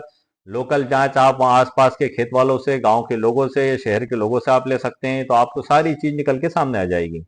और यदि आपको लगता है कि सारी बातें विक्रेता के द्वारा छुपाई गई हैं आपसे, तो फिर जाहिर सी बात है कि सर वो एग्रीमेंट के निष्पादन में भी आपसे बेईमानी कर सकता है। जब उसका आचरण यही पता लग रहा है कि वो इन सब चीजों को छुपा कर और वो निर्विवादी जमीन का जो भाव होता है उसी भाव पर आपको बेचना चाहता है, जबकि वो सारे झगड़े उसमें मौजूद हैं, तो आप ऐसी जगह और हाई अलर्ट हो जाएं। सोच समझ कर कार्य करें सर, पैसा सबका महत्वपूर्ण है।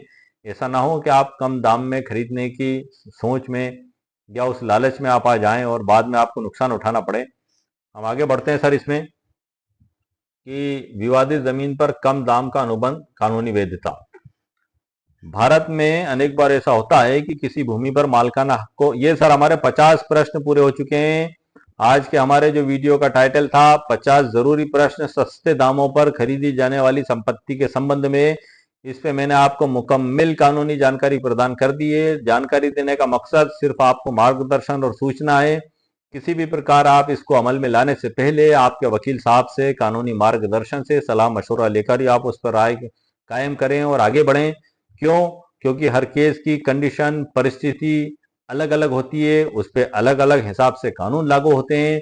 आप ऑल इंडिया में भी जहां भी आप मेरा वीडियो देख रहे हैं, मेरी ई बुक के अंदर लिखे हुए कानून या मेरे वीडियो में जो मैंने आपको जानकारी दी है, इस पे कोई भी कार्रवाई करने से पहले आप आपके वकील साहब से सलाह मशवरा करें, उनको सारी बात बताएं, उसके बाद उनके निर्देशन में आप कार्य करें और संभव हो सके तो वकील साहब को आप ये कॉन्ट्रैक्ट एक्ट की धारा बता सकते हैं।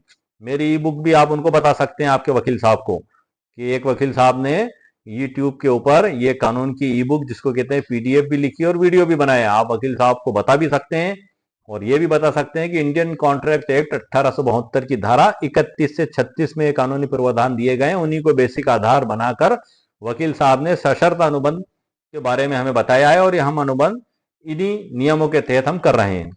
और आपको अनुबंध कैसे करना है?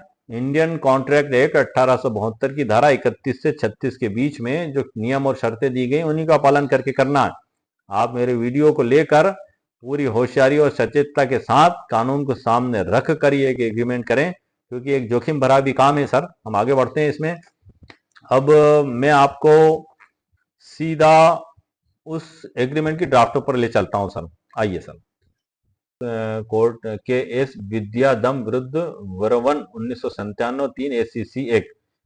कोर्ट ने माना कि यदि पक्षकारों के बीच सशर्त अनुबंध है और शर्त पूरी हो जाती है तो अनुबंध लागू करना आवश्यक है। ये उसके अंदर का एक वो है सर, सार जो निकाला है इसका मैंने वो भी लिख दिया जजमेंट ही, यदि कोर्ट में जीत जाए फिर भी रजिस्ट्री से मना कर दे तब। ये आपको बता चुका हूँ, स्पेसिफिक रिलीफ एक्ट की धारा 10 और 16 के तहत आपको दावा दायर करना होगा।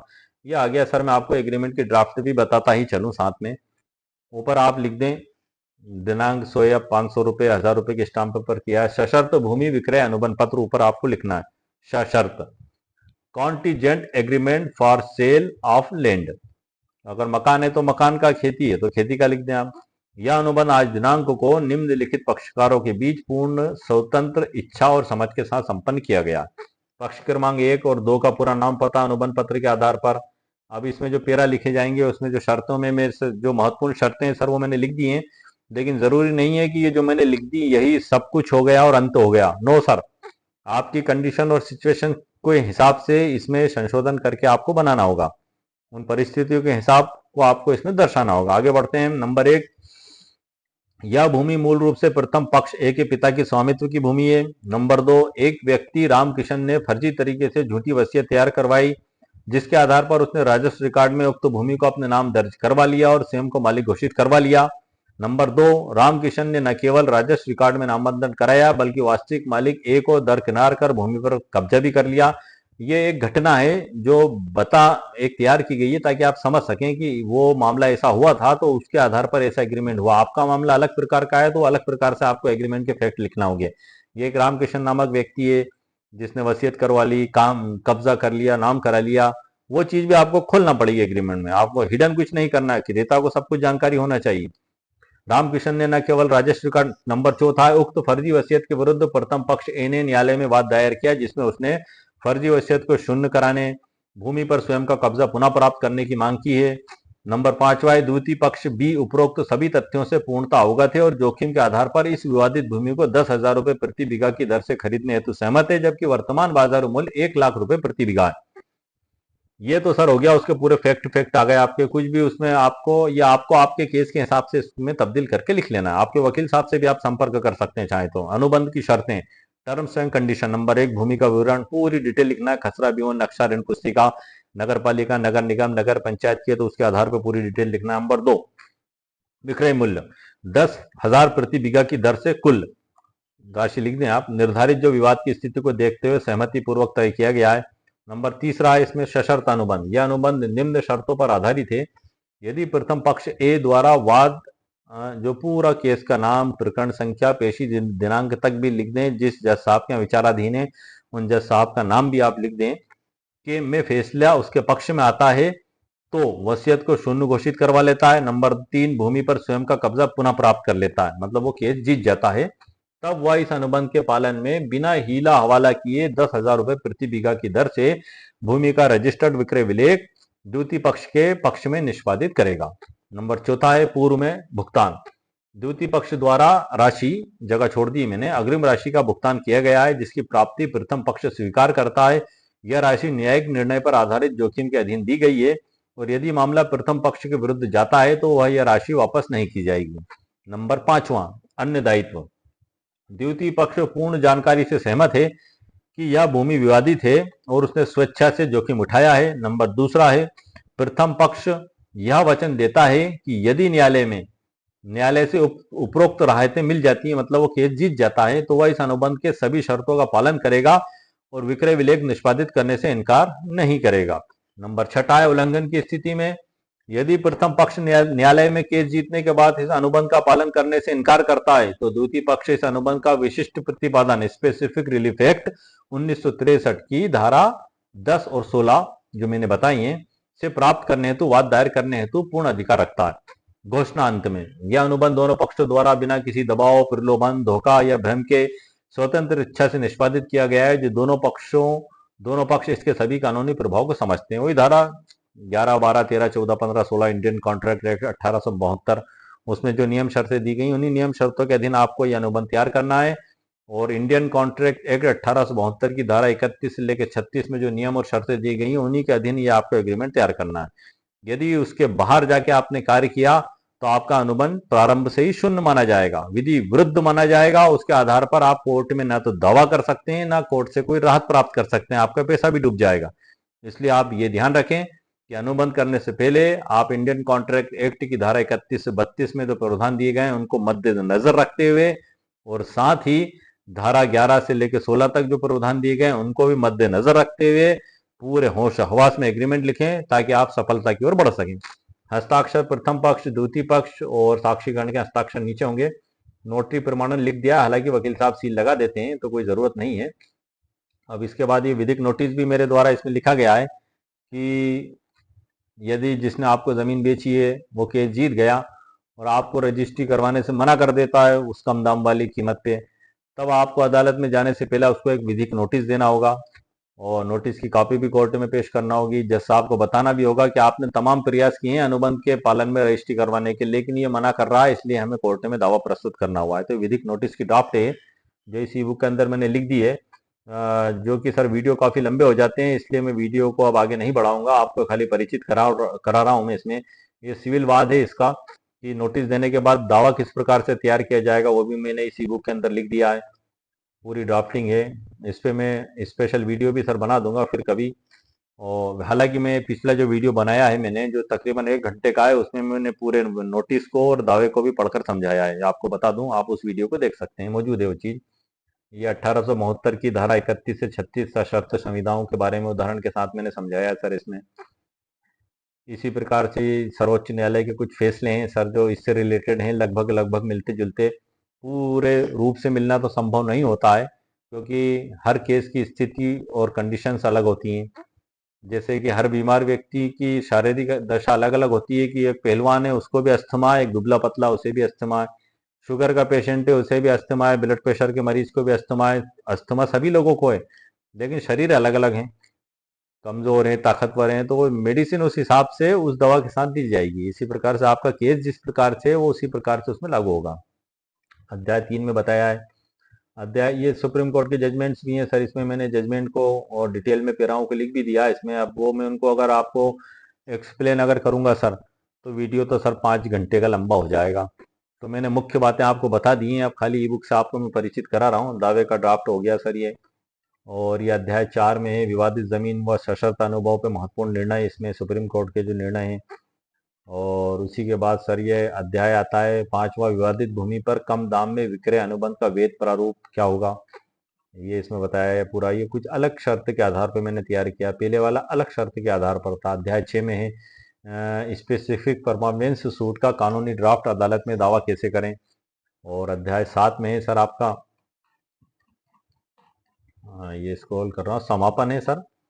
और उसके बाद ये डिस्क्लेमर है, और इस डिस्क्लेमर के अंदर भी सर मैंने वो सभी चीज़ें इसमें लिखी हुई हैं कि ये मेरा वीडियो और मेरे द्वारा तैयार की गई ई बुक सिर्फ एक सूचना या मार्गदर्शन, एक जागरूकता पैदा करने की कोशिश है।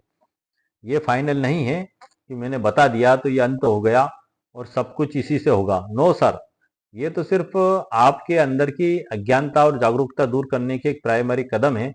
सब कुछ तो कोर्ट में जज साहब के फैसले पर निर्भर करेगा कि वह आप केस को किस प्रकार से साबित कर सकते हैं। सवाल ये उठता है कि हम कम दामों पर सस्ती जमीन खरीदना चाहते हैं और शर्त है उसमें कि केस हारेंगे या जीतेंगे। तो ये सशर्त अनुबंध के अंतर्गत आता है सर, इंडियन कॉन्ट्रैक्ट एक्ट 1872 की धारा 31 से 36, और उसी में दिए गए नियम कायदों को सामने रखते हुए ये अनुबंध की ड्राफ्ट भी मैंने आपके लिए तैयार की है और ये वीडियो भी मैंने आपके लिए तैयार किया है। तो आज के वीडियो में सर मैंने मुकम्मल कानूनी जानकारी आपको दे दी है, और ये जो ई बुक है इसकी लिंक इसी वीडियो के नीचे डिस्क्रिप्शन बॉक्स में मेरे द्वारा दे दी गई है। आपको एक बात की जानकारी और दे दूं सर जाते जाते, कि आप सभी लोगों के प्रेम और स्नेह और आप सभी लोगों का सहयोग, जो आप मेरे चैनल के वीडियो देखते हैं और आप उसको पसंद भी करते हैं, आप सभी के सहयोग से YouTube के द्वारा मुझे फ्लिपकार्ट और मंत्रा का अफिलिएट नियुक्त कर दिया गया है। मेरे पास YouTube से मैसेज आया था और उन्होंने मुझे अफिलिएट बनाया है। तो मैं वीडियो के नीचे डिस्क्रिप्शन बॉक्स में फ्लिपकार्ट और मंत्रा की लिंक भी दे देता हूँ। वहाँ कुछ प्रोडक्ट दिखाई देते हैं उसमें नीचे ही नीचे, जब आप उस पर क्लिक करेंगे तो आप सर्च वाले ऑप्शन पर पहुंच जाएंगे। वहां से आपको जो भी प्रोडक्ट की आवश्यकता है आप उसको लिख के सर्च करके वहां मंगा सकते हैं। मतलब आपको दुनिया की तमाम चीजें जो भारत में एक व्यक्ति को आवश्यकता पड़ती है, अधिकतर लोग उसको मंगाते हैं। आप वहां से जाके आप मंगा सकते हैं और आपके घर पे वो चीज़ आ जाएगी और सारे प्रोसेस वही रहेगी। लेकिन ये सुविधा इसलिए दी गई है, तो कहीं ना कहीं यूट्यूब का ये मानना है, ये सोचना है कि वो प्रोडक्ट मेरे चैनल पर कुछ ज़्यादा मात्रा में बिक सकते हैं। ये फैसिलिटी उन्होंने हर चैनल पर नहीं दी है, लाखों में एक या दो व्यक्तियों को दी है। एफिलेट बनाया जो उन्होंने मुझे है, फ्लिपकार्ट एक बड़ी बड़ी कंपनी होती है इंडिया की, और मंत्रा भी एक बड़ी कंपनी है, एक बड़ी साख वाली कंपनियां हैं। इतनी आसानी से इनके एफिलेट हर किसी को विधि अनुसार नहीं बनाया जाता है।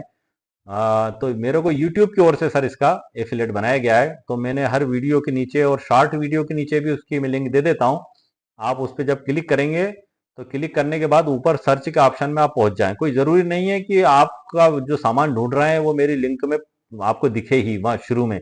जो भी आपको दिखता है, जूते, कपड़े, क्रीम, जो भी हो है, कलर, हेयर डाई, आप उस पर जैसे ही क्लिक करेंगे तो आप सर्च वाले ऑप्शन पे पहुंच जाएंगे। वहां आप जो चीज चाहते हैं उसको सर्च करके उसको आप विधि अनुसार भुगतान करके आप मंगा सकते हैं। और चूंकि मेरी ई बुक की सर मैं आपको जानकारी दे ही चुका हूँ, 199 रुपीज कीमत रखी है। उसकी लिंक इस वीडियो के नीचे डिस्क्रिप्शन बॉक्स में मेरे द्वारा दे दी गई है। तो उम्मीद है सर आपको मेरा वीडियो पसंद आया होगा। मेरी वीडियो को आप लाइक भी करें, शेयर भी करें, सब्सक्राइब भी करें। ओके, शुक्रिया, थैंक यू सर।